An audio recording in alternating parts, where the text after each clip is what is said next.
Bonjour à tous et bienvenue dans Génération Reconversion, l'émission qui essaye de vous aider dans votre parcours de reconversion. On découvre de bonnes adresses pour réussir sa reconversion et aussi découvrir ces secteurs qui peuvent vous offrir des opportunités. On va s'intéresser au digital avec David Prudhomme. Bonjour. Bonjour. Vous êtes directeur de Digital Campus Paris, donc un organisme de formation. Alors, d'abord, on aimerait bien avoir votre regard sur le digital. Le digital, un secteur qui offre des opportunités encore et toujours malgré la révolution de l'IA. Alors, le digital, c'est toujours été un secteur qui est sur la brèche, qui est tout près des dernières innovations et dont, en tout cas dans le domaine de la formation, l'objet premier est d'accompagner les jeunes, les moins jeunes, les adultes aussi, vers les entreprises équipées des dernières compétences. Les entreprises ont toujours marqué une appétence très forte pour les formations digitales parce que l'intégration des compétences qui viennent de sortir, notamment les IA, ne se fait pas à travers l'entreprise, elle se fait par l'apport de compétences via l'extérieur. Donc soit on achète des talents, on recrute, soit on embauche des jeunes qui sortent d'école et qui sont généralement bien formés pour ça.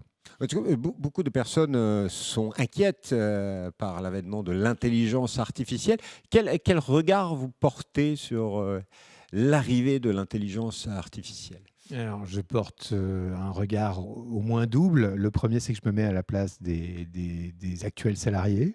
Je m'inquiète avec eux, je me pose des questions avec eux. Et on a repéré dans l'école, en travaillant sur les programmes qu'on propose depuis quelques mois, on a repéré 3 points clés. Le premier, c'est l'équipement du poste de travail de tout le monde, de tout un chacun, de vous, de moi, des assistants et assistantes en particulier, dont les éléments bureautiques ont naguère été augmentée avec l'Internet et le mail, etc., et qui aujourd'hui doivent être capables de trier leurs mails via une IA, un agent qu'ils ont programmé eux-mêmes, assister à des réunions, en faire les résumés avec les points clés en 2 minutes grâce aux IA et organiser un certain nombre de tâches qui reviennent au quotidien en les améliorant, en augmentant leur productivité, sans quoi Claudine GPT ou l'équivalent de l'assistant GPT va arriver pour peut-être menacer leur poste. Donc ça, c'est le premier point. Le second point, Donc, premier point, c'est le poste de travail. ouais, poste de travail. Et puis, il faut que tout le monde prenne possession de l'IA pour que ce soit un outil pour nous, pour être plus efficient au lieu d'être à terme remplacé par autre chose. Voilà, il y a des process d'automatisation. Je peux prendre un exemple, une dame dont le métier était de contrôler les factures, qui arrivait chaque jour, a été remplacée il n'y a pas très longtemps par un outil qui regarde la facture, la lit, la compare avec ce qui était programmé, la valide, et elle part en facturation, donc règlement, ou ne la valide pas. Dans ce cas-là, il y a un humain qui aura donc beaucoup moins de travail, a priori, qui va regarder ce qui ne va pas. Voilà, donc ça c'est l'exemple premier, équiper le poste de travail. Le second, c'est les métiers. Il y a des métiers, on est designer, par exemple, dans le digital. Il y a des outils qui viennent de l'IA, qui aident à améliorer sa productivité, sa créativité même, grâce aux IA. Donc là, il faut repenser le poste de travail métier et l'augmenter avec les IA. Il y a beaucoup de métiers, il y a beaucoup de secteurs d'activité, il y a beaucoup d'IA qui sont à dispo là-dessus. C'est un travail dans lequel doivent s'impliquer les professionnels. Très souvent, ils ont besoin qu'on les aide, qu'on les accompagne, qu'on leur montre ce qu'il est possible de faire, ce qu'il est bien de faire, etc. Donc là aussi, nous, on essaie de construire des parcours pour ça.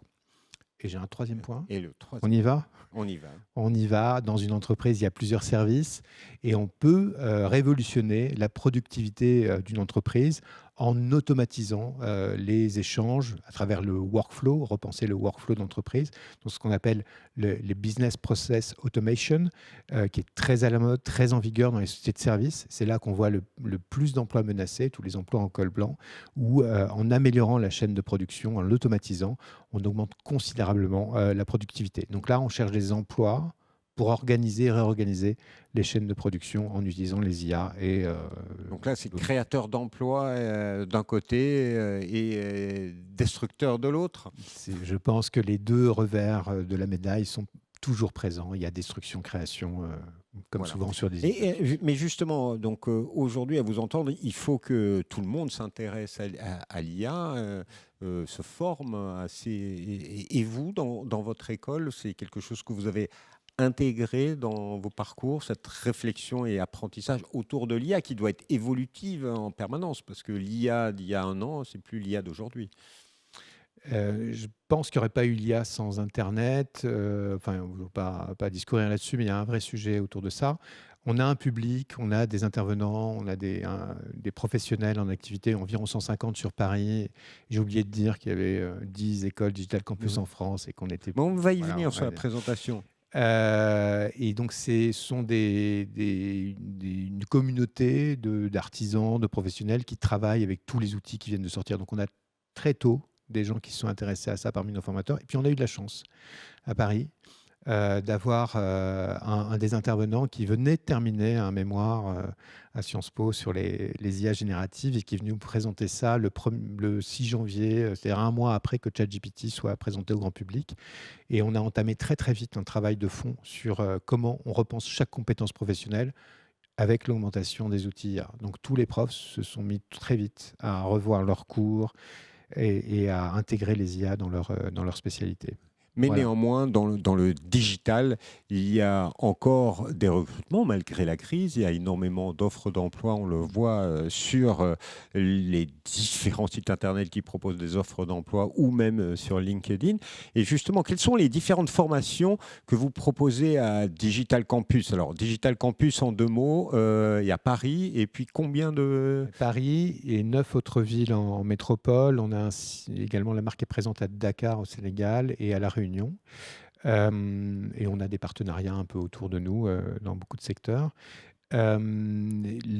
L'offre, c'est 25 à 30 formations qui vont du bachelor au master et beaucoup de formations continues, beaucoup de modules spécifiques. On reçoit environ 700 stagiaires de formation à Paris, un peu plus de 2000 à l'échelon de la France entière. Ça fait beaucoup de diplômés. On existe depuis bientôt 30 ans. Non, pas bientôt, depuis 30 ans cette année. Et que dire d'autre Donc, voilà. une école qui a de l'expérience, une école qui est à la pointe, la preuve avec l'IA. Taux d'insertion de... Taux d'insertion, c'est pas moins de 90% chaque année sur le master et sur le bachelor, avec des salaires, je parle pour Paris, et il faut bien faire la différence entre Paris et les régions. Pour Paris, le salaire moyen d'un diplômé de bachelor chez nous, 6 mois après la formation, donc tout de suite en insertion, il est de 36 000 euros par an et pour un master de 40 000 euros par an, ce qui fait qu'on n'est pas très loin de certains niveaux de salaire que peuvent proposer des entreprises à des bonnes écoles de commerce. Ouais. Voilà. Ou pour, Donc le digital, ça pour paye. les ingénieurs. Oui. Le digital, ça paye. Et dernière question, est-ce qu'on peut se reconvertir facilement dans ce secteur? Alors, Aujourd'hui, on est sur le salon Génération Reconversion. Il y a des gens qui veulent explorer des univers, qui se demandent vers quoi je vais m'orienter. Cet univers du digital, est-ce qu'on peut se dire, je vais me reconvertir dans le digital ou pas? Alors, ce qui est merveilleux avec le digital, c'est que c'est toujours un composite entre une expérience métier ou une passion et les outils digitaux qui sont tous relativement accessibles. Ils sont tous complexes, mais ils sont tous relativement accessibles. Donc là j'ai vu depuis ce matin, je suis présent sur le salon depuis ce matin, et j'ai vu énormément de profils très très différents. Hein. Je vous épargne les exemples, mais ça va du chimiste au boulanger. On a même un souffleur de verre qui a très très bien réussi. Donc il n'y a pas de limite à ça. On retrouve des gestes, des compétences acquises par le passé dans son métier d'avant à travers le digital. Un bon professionnel dans son métier va devenir un bon professionnel dans le digital sans aucun problème. Donc, vous les accompagnez à choisir la bonne formation par rapport à leurs compétences Et déjà acquises. absolument. Voilà. Voilà. Donc, une école pour bien vous accompagner. Si vous voulez en savoir plus, vous allez sur www.digital-campus.fr. Vous avez ensuite les formations par zone géographique. Il y a l'espace Paris avec les différentes formations de Digital Campus Paris. Dernière question. Votre conseil à ceux qui veulent se reconvertir, pas forcément dans le digital, quelle est la démarche qu'ils doivent avoir selon vous? À chaque démarche, à chaque cas, il y a des solutions. Hein. On est en emploi, on n'est plus en emploi, on veut se reconvertir sur une toute petite partie. Nous, on propose des masterclass qui sont dédiés aux professionnels en activité qui ne veulent pas s'éloigner trop de leur emploi. Donc, on fait marcher le CPF, on fait marcher Transition Pro, on fait marcher les OPCO. On fait marcher même l'alternance dans certains cas pour des professionnels, soit qu'ils aient moins de 30 ans ou parfois en contrat de professionnalisation. Donc, il faut venir nous voir. On a des super conseillères et qui vont accompagner chaque cas et trouver une solution avec lui. Ouais. Voilà. Merci infiniment. Le conseil, s'adresser à Digital Campus pour avoir le bon conseil pour entrer dans ce secteur. Merci à vous encore une fois. Et Merci quant à beaucoup. nous, on se retrouve bientôt pour une nouvelle émission Génération Reconversion. Au revoir.